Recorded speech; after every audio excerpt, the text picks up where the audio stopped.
সুরমার পানি সুনামগঞ্জে ৬৭ সেন্টিমিটার ওপর এবং ছাতকে ১৫০ সেন্টিমিটার ওপর দিয়ে প্রবাহিত হচ্ছে। শহরের বিভিন্ন পয়েন্ট দিয়ে পানি ঢুকছে। সুনামগঞ্জের কাঁচাবাজার থেকে যুক্ত হচ্ছেন আমাদের প্রতিনিধি পঙ্কজ দে।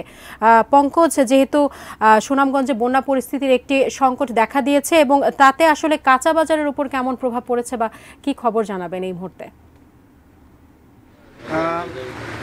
আমরা যেখানে দাঁড়িয়ে আছি সেটি সুনামগঞ্জের কাঁচাবাজার এলাকা। এখানে সকালে যখন ব্যবসায়ীরা এসেছেন তারা দেখেছেন যে ঘরে পানি উঠে গেছে, দোকানগুলোতে পানি উঠে গেছে এবং কিছুক্ষণ যেতে না যেতেই আসলে হাঁটু সমান পানি হয়েছে এই দোকানগুলোতে।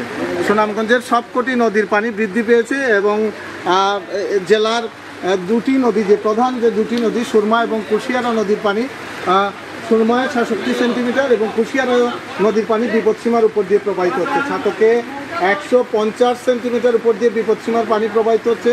পানি উন্নয়ন বোর্ড জানিয়েছে জেলার সবকটি নদীর পানি বিপদসীমার উপর দিয়ে প্রবাহিত হচ্ছে এবং আবহাওয়া অধিদপ্তর থেকে জানানো হয়েছে আজকে রাতে এবং আগামীকাল ভারী বর্ষণের পূর্বাভাস আছে। এই অবস্থায় পানি উন্নয়ন বোর্ড বলেছে যে বন্যা তো দেখা দিয়েছেই এবং আরও বেশি ভয়াবহ আকার ধারণ করতে পারে। এই অবস্থায় জেলা প্রশাসক সকালে জানিয়েছেন তারা বন্যার প্রস্তুতি নিয়েছেন এবং সবকটি আশ্রয় কেন্দ্র প্রস্তুত রেখেছেন তারা। একইভাবে শুকনো খাবারও রাখা হয়েছে।